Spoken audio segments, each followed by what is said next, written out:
دن ہے۔ اللہ کے نبی صلی اللہ علیہ وسلم نے ارشاد فرمایا کہ ان 10 دنوں کے اندر میں کیے جانے والے نیک عمل اللہ تبارک و تعالیٰ کو اتنے محبوب ہے اور اتنے پسند ہے جتنا کسی دوسرے دنوں کے اندر میں پسند نہیں ہے۔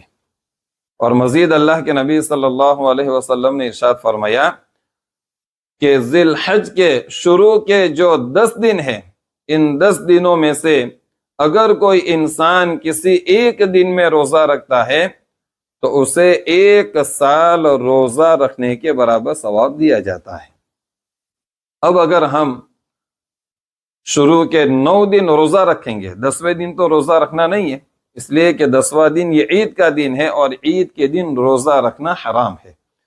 اب اگر ہم شروع کے 9 دن روزہ رکھیں گے تو ہمیں 9 سال روزہ رکھنے کے برابر ثواب دیا جائے گا۔